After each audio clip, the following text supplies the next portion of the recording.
Oi, pessoal! Então, vamos falar um pouquinho agora sobre fototransdução.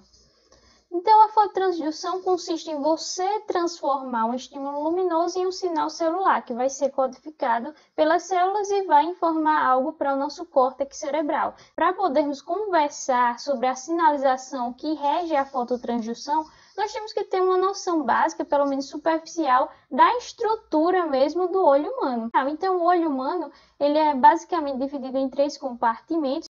A câmara anterior, situada entre a íris e a córnea, a câmara posterior, situada entre a íris e o cristalino, e o espaço vítreo, situado atrás do cristalino e circundado pela retina.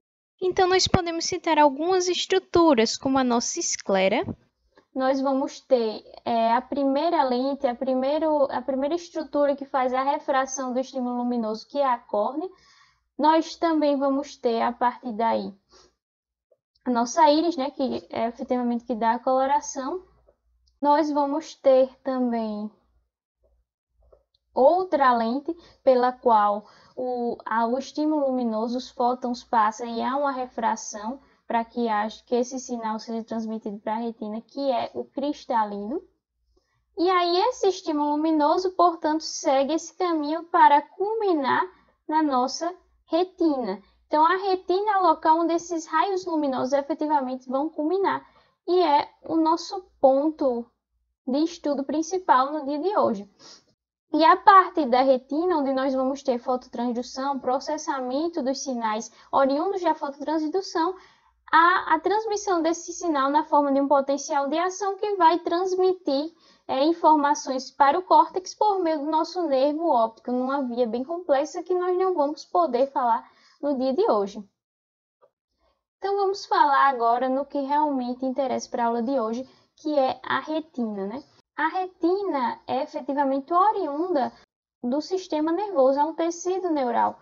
Ela tem duas principais divisões, duas grandes divisões, na verdade, que é a retina neural, que é formada por células de origem nervosa, e o epitélio pigmentoso, que está mais distante da cavidade ocular. Então, a retina é basicamente formada por 5 tipos de células, né?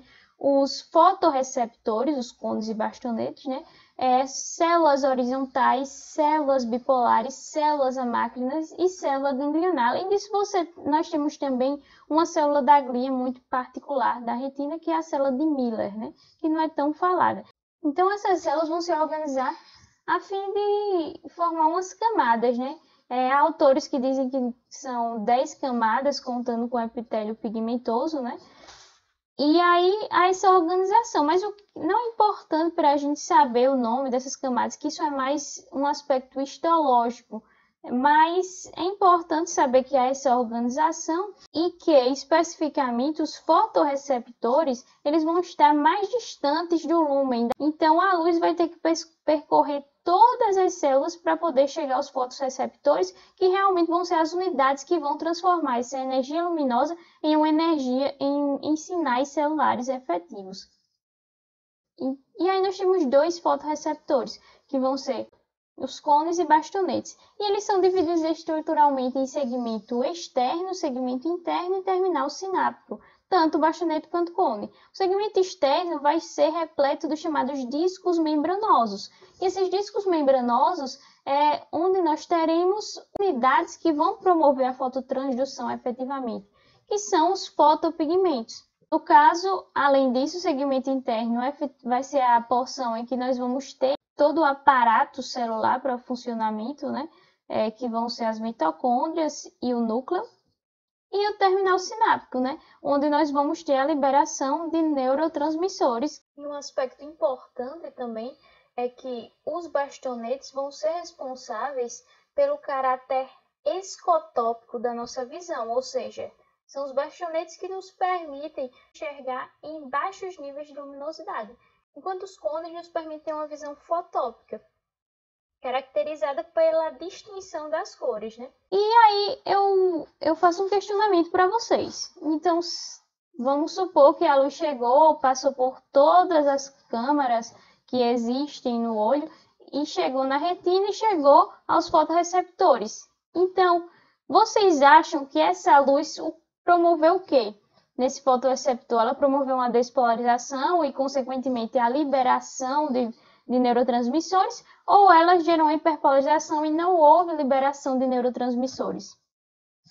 Provavelmente, se você não estudou esse assunto ainda, você disse que, obviamente, houve uma despolarização, porque a luz era para mandar um sinal, né? Mas ocorreu o oposto. Na verdade, é uma hiperpolarização quando há um estímulo luminoso. E por que isso ocorre? É muito estranho. Basicamente, isso é explicado pela composição de canais iônicos que nós vamos ter e a sinalização da fototransdução. Então, nas membranas, no segmento externo, nas membranas presentes nos discos do segmento externo, nós vamos ter dois canais iônicos muito importantes para esse processo, que é o canal de sódio e cálcio sensível ao GMP cíclico e canal de potássio. O canal de sódio e cálcio sensível ao GMP cíclico, ele vai, obviamente, só vai estar aberto com a presença de GMP cíclico, enquanto que o canal de potássio vai estar sempre aberto, permitindo a saída de potássio, ao passo que o canal de sódio e cálcio permite a entrada, um influxo de sódio e cálcio. E por algum motivo que nós explicaremos mais à frente, quando nós estamos no escuro, há muito GMP cíclico. Há GMP cíclico suficiente para deixar esse canal de sódio e cálcio aberto. Portanto, vai estar entrando cargas positivas e necessárias para promover uma despolarização. Então, quando a gente está no escuro, nós estamos com um potencial de repouso de cerca de menos 40 milivolts. Só que quando há incidência de fótons e de estímulos luminosos, por um motivo que eu explicarei mais à frente, nós não vamos ter o GMP cíclico e, portanto, esse canal de cálcio e sódio vai estar fechado e nós não vamos ter um influxo de cargas positivas, o cálcio e o sódio. Só vamos ter o efluxo de cargas por meio do canal de potássio. Portanto, isso vai levar a uma hiperpolarização, chegando a um limite de mais ou menos menos 65 milivolts. Então, esse é o motivo pelo qual, quando há incidência de luz, há hiperpolarização, e quando não há incidência de luz, há a despolarização, e, portanto, com a despolarização, a liberação de glutamato desses fotorreceptores. Nesse caso, o bastonete, né? Mas isso serve para os cones também.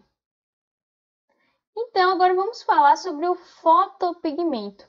O que é o fotopigmento? O fotopigmento vai estar presente nas membranas dos discos, que vão estar nos segmentos externos de cones e bastonetes, e vai ser essa estrutura o ponto-chave para a fototransdução. O fotopigmento é composto por uma opsina, que é um receptor acoplado à proteína G, como você pode ver aqui, e no meio dessa estrutura nós temos um chamado cromóforo, que é o 11-cis-retinal, um derivado da vitamina A. Como o nome diz, cromóforo é um consumidor de luz, de fótons, então é efetivamente o 11-cis-retinal que vai captar o fóton e vai, a partir daí, gerar alguma coisa, promover a fototransdução. Então, a luz incidindo no 11-cis-retinal, quando a gente recebe esse estímulo luminoso, vai promover uma mudança, uma isomerização. E o 11-cis-retinal vai se tornar o chamado tudo transretinal. Quando o 11-cis-retinal se transforma em tudo transretinal, ele induz uma mudança conformacional na opsina, no GPCR, né? E é como se a gente estivesse colocando um ligante nesse GPCR e ele passa a ficar ativado. E, portanto, ativa o que? A proteína G. E a proteína G, nesse caso, do fotorreceptor, é a chamada transducina. Então, com a transformação em tudo transretinal, uma ativação da opsina e, consequentemente, da transducina, que é a proteína G do fotorreceptor. Um aspecto importante também é que nós temos 4 tipos de fotopigmentos. A rodopsina, que é o fotopigmento presente nos bastonetes, e 3 tipos de fotopigmentos para os cones.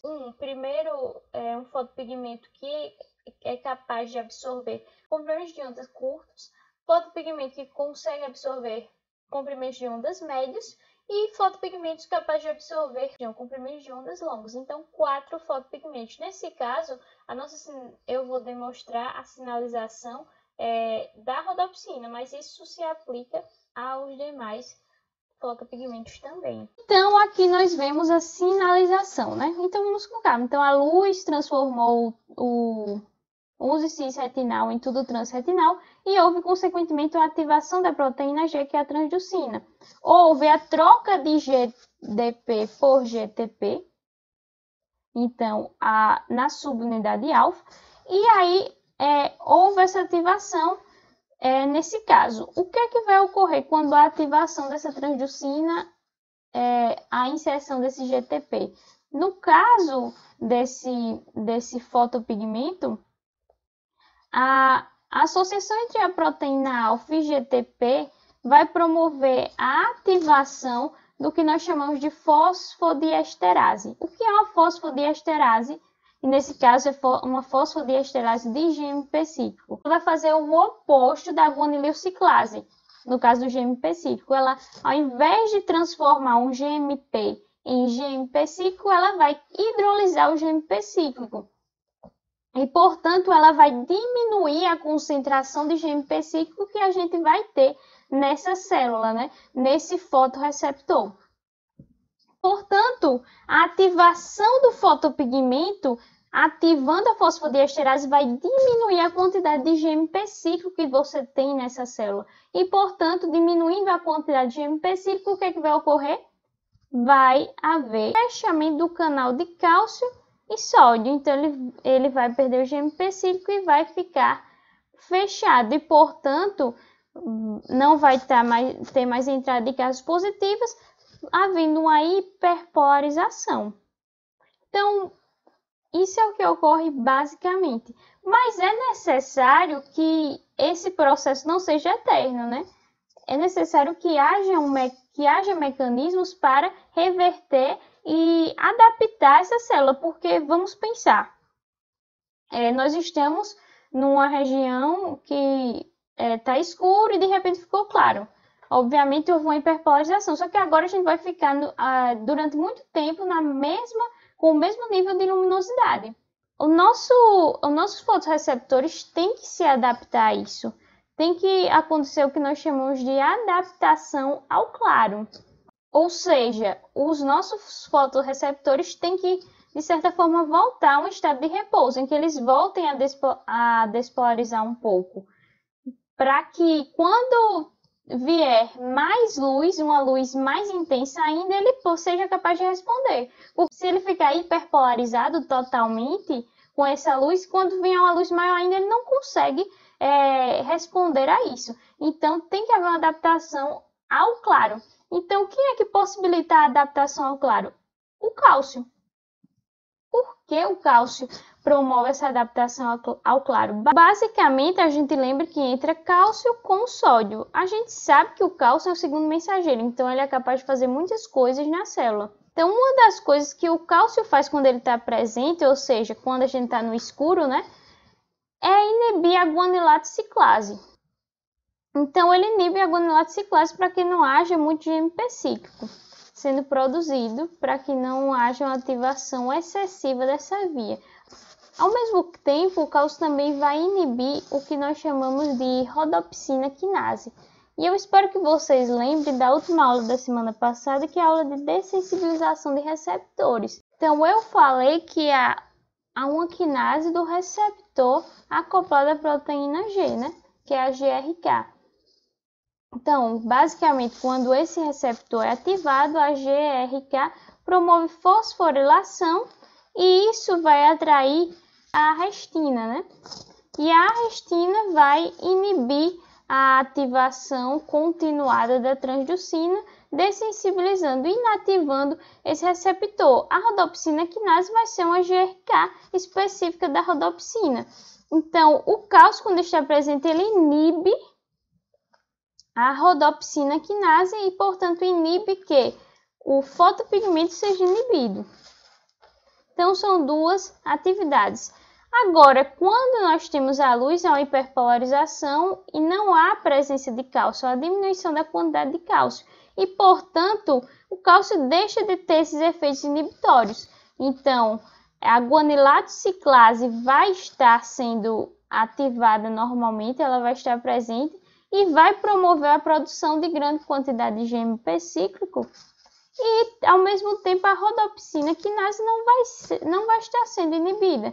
Então, vai ser possível, portanto, que haja a inativação desse receptor e vai ser possível que haja também o aumento de GMP cíclico. E o objetivo disso é contornar essa ativação do receptor, fazer com que ele se adapte a essa nova situação, permitindo que, com o aumento do GMP cíclico, haja nova abertura de alguns canais para que haja uma relativa despolarização e também que haja uma parada dessa ativação constante que estimula a fosfodiesterase a diminuir o GMP cíclico.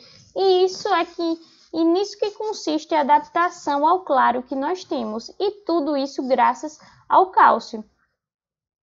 Então, vamos esquematizar a fototransdução para finalizar.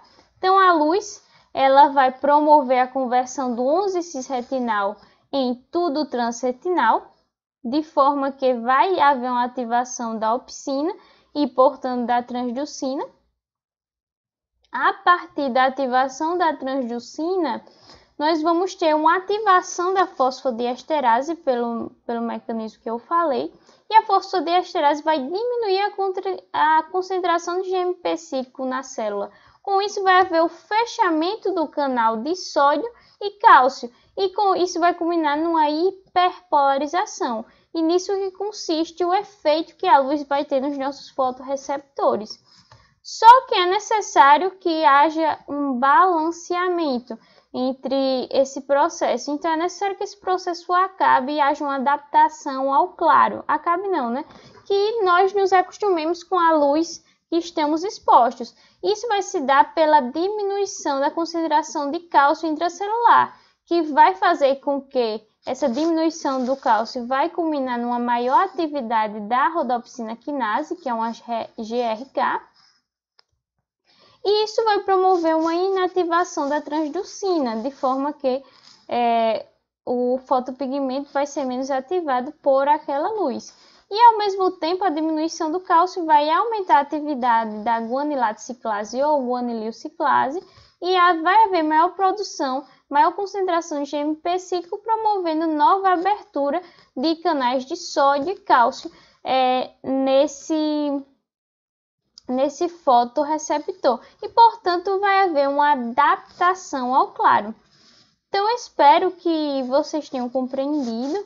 E se houver alguma dúvida, voltem ao vídeo ou comentem lá no tópico de dúvidas da semana. Infelizmente não dá para a gente abordar a via da visão, né? Porque é algo mais focado na sinalização.